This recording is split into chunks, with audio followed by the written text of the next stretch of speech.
Selamat petang, salam sejahtera. Terima kasih karena bersama dengan saya di Nazlin Unity Channel. Inilah isu yang paling hangat dan paling mengejutkan saya, dan saya rasa saya nak ulas serba sedikit tentang perkara ini dipetik daripada Sinar Harian. Saudara-saudara sekalian, ada ramai netizen yang bertanya kepada saya apa akan jadi jika keputusan ini berlaku dalam pilihan raya negeri yang akan berlangsung pada 12 Ogos ini, yaitu pada hari Sabtu ini. Mereka kata apa yang akan terjadi. Dan saya dapati kalau ini yang berlaku, keputusan ini yang berlaku, maka ada dua perkara besar yang akan confirm berlaku. Dan disokong pula oleh satu laporan di Sinar Harian yang mempunyai pendapat yang sama dengan saya, yaitu seorang penganalisis politik mengatakan bahwa Bersatu dan juga PAS akan retak jika mereka gagal, jika Pakatan Gabungan Perikatan Nasional gagal dalam pilihan raya negeri itu. Dan sekarang ini menurut daripada beberapa laporan media dan juga beberapa kajian yang telah dilaporkan, dikatakan bahwa hampir pasti Pakatan Kerajaan, yaitu Kerajaan Perpaduan, akan menang 4-2 di dalam PRN akan datang ini. Dan menurut laporan itu, yang dikatakan menjadi 4 itu ialah Kedah. Kedah akan jatuh tumbang dan akan dirampas semula oleh Gabungan Kerajaan Perpaduan.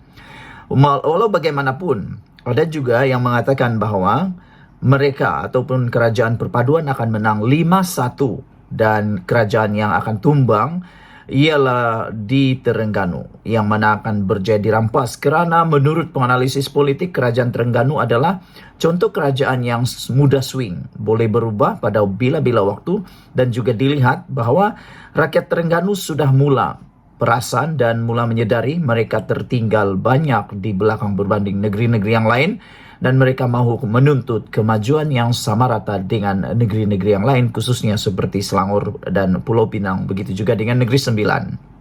Namun, ada satu lagi kerajaan negeri, yaitu Kelantan juga, seperti yang dinyatakan oleh Ahmad Maslan, tiada mustahil akan juga dirampas. Kata Ahmad Maslan, silap-silap akan dapat 6-0. Okey, kalau itu yang berlaku, kalau 6-0 maupun 4-2 ataupun 5-1 akan berlaku, Kerajaan Perpaduan menang besar dan ada berlaku berkurangannya kerusi di mana-mana tempat, termasuklah di Pulau Pinang, di Selangor dan juga di Negeri Sembilan dan khususnya di Kedah, yang diramalkan akan berlaku, yang turut disokong oleh penganalisis politik ialah kami meramalkan bahwa parti ataupun Gabungan Perikatan Nasional akan retak jika PRN mereka gagal.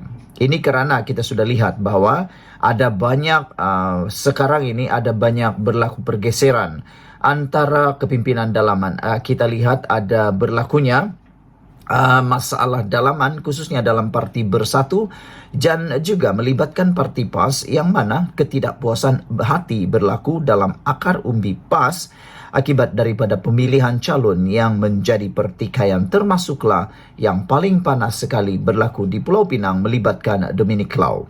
Itu sebabnya ramai penganalisis politik mengatakan bahwa ada dua mungkin akan berlaku. Pertama, PAS dan Bersatu akan bercerai. Dan mereka kata, dan kami juga dapat melihat, PAS bukan tidak biasa meninggalkan pakatan. Mereka sudah banyak kali meninggalkan pakatan-pakatan. Bermula daripada Pakatan Rakyat, kemudian Muafakat Nasional, kemudiannya mereka meninggalkan Muafakat Nasional, meninggalkan UMNO, dan juga UMNO pun bercerai dengan PAS, dan akhirnya sekarang berada pula dalam Perikatan Nasional. Tidak mustahil mereka akan tinggalkan Perikatan Nasional. Itu akan berlaku yang pertama. Yang kedua, mungkin akan ada tuntutan daripada parti Bersatu, daripada akar umbi maupun daripada mana-mana parti komponen untuk meminta beberapa presiden akan letak jawatan. Antara presiden yang diramal akan disuruh, yang dijangka akan diminta untuk letak jawatan ialah Presiden PAS sendiri, yaitu Hadi Awang, yang mana telah pun membuat keputusan, beberapa keputusan yang dianggap kesilapan, antaranya tidak mencalonkan anak Nick Aziz.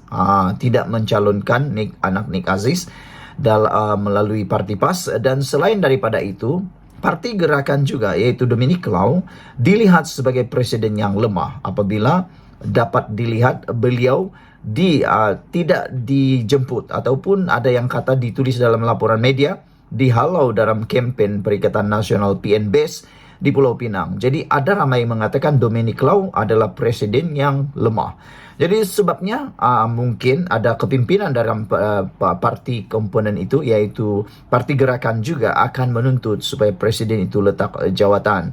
Dan besar kemungkinan Dominic Lau mungkin akan kalah di bayan lepas kerana pertama, mereka kekurangan sokongan daripada PAS yang mempunyai jentera paling kuat, yang mana ketua penerangan PAS di bayan lepas dan pula Pulau Pinang telah pun meminta supaya Dominic Lau menggunakan jentera parti sendiri untuk berkempen di kawasan tersebut, karena menurut beliau PAS pun tidak cukup tangan untuk membantu PAS, apalagi nak bantu lain, kata beliau. Jadi sebab itulah mungkin Dominic Lau akan kalah dan tidak akan ada tidak akan ada kerusi, dan mungkin akan dipecat daripada gerakan.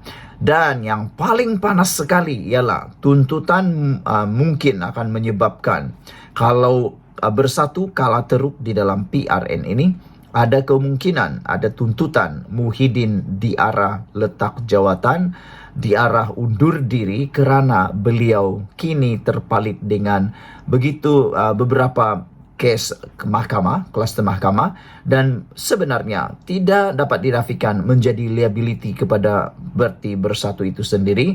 Selain daripada itu, kes yang terkini melibatkan menantu Muhyiddin juga kini tersebar luas, menyebabkan orang yang ada di atas pagar, para pengundi di atas pagar, mula memikirkan dan mula mengalihkan sokongan kepada parti kerajaan, yaitu Kerajaan Perpaduan. Jadi, mungkinkah selepas PRN ini Muhyiddin akan letak jawatan dan akan dipecat? Itu semua bergantung kepada keputusan pilihan raya yang akan diadakan pada 12 Ogos ini. Sebelum kita berpisah, saya mohon bantuan daripada anda untuk meninggalkan komen anda. Apakah pendapat anda sekiranya PRN nanti gerakan ataupun parti gabungan Perikatan Nasional kalah teruk? Pada pendapat anda, apa yang akan jadi? Saya sudah berikan buah fikiran saya, yaitu mungkin PAS dan Bersatu akan bercerai lagi, ataupun Perikatan Nasional akan bubar.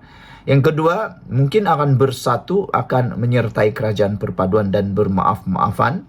Yang ketiga, beberapa orang presiden mungkin akan letak jawatan atau dipaksa letak jawatan. Dan yang paling teruk sekali, mungkinkah Muhyiddin akan digantikan sebagai pengerusi Perikatan Nasional dan digantikan oleh orang daripada PAS. Sekian dulu untuk kali ini. Jangan lupa tinggalkan komen anda, tekan butang subscribe. Kita jumpa lagi. Bye-bye.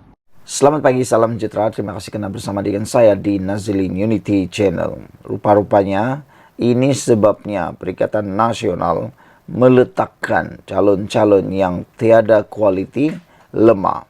Sebelum kita teruskan ulasan kali ini, jangan lupa tinggalkan komen anda, tekan butang subscribe. Ada netizen ketika melihat laporan ini, mereka mengatakan memang confirmlah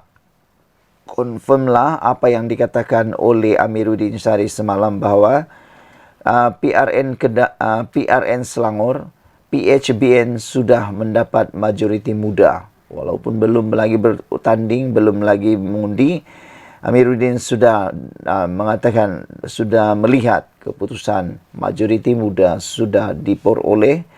Cuma tinggal tunggu sahaja diumumkan, dan yang lebih penting, kata Amiruddin, mereka sedang menuju kepada usaha mau dapatkan 2/3 kerusi di Dewan Undangan Negeri Selangor. Namun ini satu lagi pendedahan yang paling panas dan pasti mengejutkan Azmin Ali.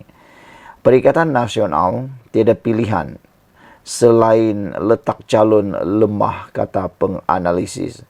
Itu sebabnya ada pergolakan dalaman sedang berlaku, pergolakan yang sangat besar sedang berlaku berkaitan dengan kes peletakan calon yang mana membabitkan beberapa nama besar, menimbulkan rasa tidak puas hati dalam akar umbi bersatu, dan telah pun mencetuskan pelbagai kejadian yang tidak diingini oleh Muhyiddin, antaranya peletakan jawatan dan juga keluar parti oleh ahli-ahli bersatu.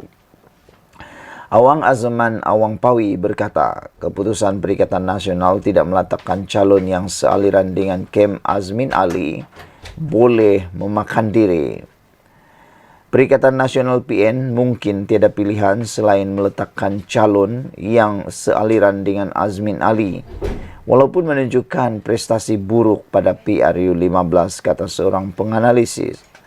Awang Azman Pawi daripada Universiti Malaya berkata, keputusan gabungan itu tidak memilih calon tertentu mungkin akan membunuh diri. Parti itu mungkin cuba mengelak pemberontakan dari Kem Azmin, katanya kepada FMT. Sebab itu, PN bergantung kepada Azmin.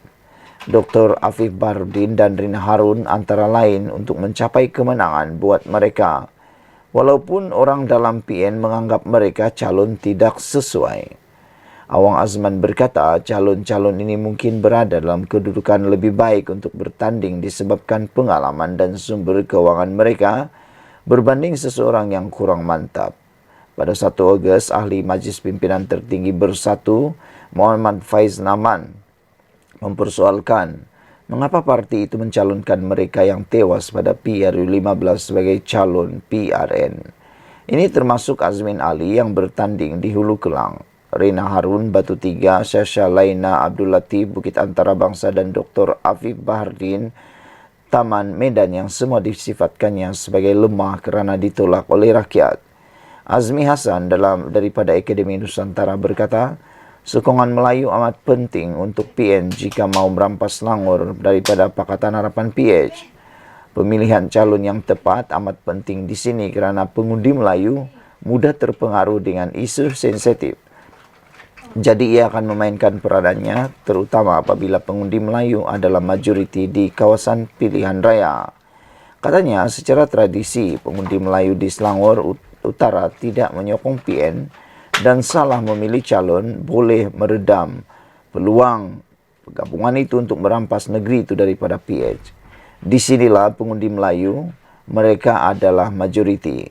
Jadi sedikit rasa tidak puas hati terhadap pemilihan calon, terutama calon yang dianggap bukan ahli bersatu asal, boleh menimbulkan masalah, kata Azmi lagi. Sekian dulu untuk kali ini. Jangan lupa tinggalkan komen anda untuk isu kali ini. PN tiada pilihan selain letak calon lemah, kata penganalisis. Beliau merujuk kepada Kem Azmin Ali yang mengatakan bahawa Perikatan Nasional mungkin tiada pilihan selain meletakkan calon yang sealiran dengan Azmin Ali walaupun menunjukkan prestasi buruk pada PRU 15. Kata seorang penganalisis, Awang Azman mengatakan keputusan gabungan itu tidak memilih calon tertentu mungkin akan memakan diri.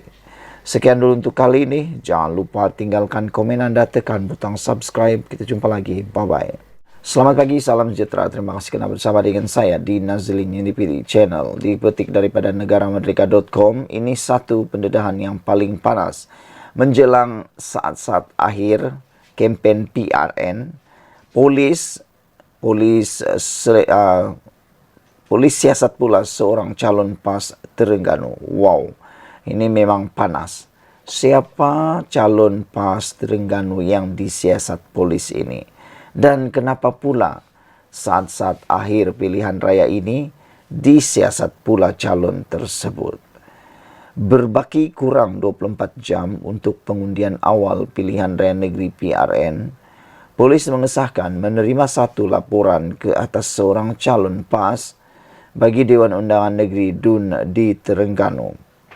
Ketua Polis Terengganu, Datuk Mazli Mazlan berkata, siasatan ke atas calon itu dibuat mengikut Seksyen 498 Kanun Keseksaan kerana memikat atau membawa pergi atau menahan seorang perempuan yang bersuami dengan niat jahat. Wow, ini memang paling panas punyalah, kan?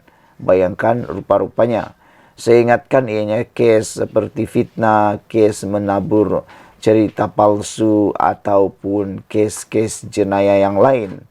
Tapi ini kes yang lebih rasa lucu, tapi panas. Menurut Ketua Polis Terengganu, Datuk Mazli Mazlan, beliau berkata siasatan itu dibuat mengikut Section 498 Kanun Keseksaan kerana memikat atau membawa pergi atau menahan seseorang perempuan yang bersuami dengan niat jahat. Oh, ini bukan satu dakwaan yang ringan. Ini satu siasatan yang amat berat kerana ia melibatkan seorang perempuan yang sudah bersuami. Oh, ini bukan bukan janda nih. Ini aku rasa lah kan dia ada suami.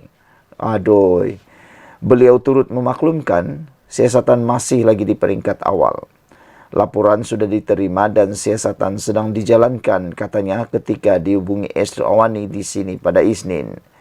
Mazli memberitahu ahli politik terbabit juga telah dipanggil untuk direkodkan kenyataan. Section 498 Kanun Keseksaan itu memperuntukkan hukuman penjara hingga 2 tahun atau denda atau kedua-duanya sekali jika sabit kesalahan. Tak sangka saudara-saudara, hal begini pun boleh berlaku juga rupa-rupanya dalam calon atau pilihan raya. Tak sangka akan ada laporan polis berkaitan dengan kes seperti ini. Tak pernahlah saya nampak sebelum ini seorang calon disiasat mengikut Section 498 Kanun Keseksaan kerana memikat atau membawa pergi atau menahan seseorang perempuan yang bersuami dengan niat jahat. Apa niat jahatnya pun saya tak tahu. Hanya polis yang tahu. Tapi anda boleh tinggalkan komen anda untuk isu kali ini. Calon PAS Terengganu disiasat polis kerana siasatan berkaitan laporan memikat atau membawa pergi atau menahan seseorang perempuan yang bersuami dengan niat jahat. Netizen mula bertanya-tanya, kenapa calon PAS ini kalau benar dia lakukan, kenapa dia sanggup lakukan, kata mereka. Sekian dulu untuk kali ini. Jangan lupa tinggalkan komen anda, tekan butang subscribe. Kita jumpa lagi. Bye-bye. Selamat pagi, salam sejahtera. Terima kasih kerana bersama dengan saya di Nazlin Unity Channel. Saudara-saudara sekalian, dipetik daripada Sabudin.com, ini satu soalan maut. Soalan maut Saifuddin buat Sanusi. Jawab bos, jangan tak jawab. Menteri Dalam Negeri Saifuddin Nasution Ismail terus membangkitkan persoalan kepada Menteri Besar Sementara Kedah Muhammad Sanusi Maknor berhubung dakwaan kecurian unsur nadir bumi RII di Bukit Enggam, Distrik Kedah. Hari ini Saifuddin mendakwa seorang warga tempatan dari Kuala Krai, Kelantan yang dikaitkan dengan dakwaan itu telah ditangkap dan dikenakan denda sebanyak RM130,000 pada Januari lalu kerana menceroboh hutan simpan Bukit Tenggang.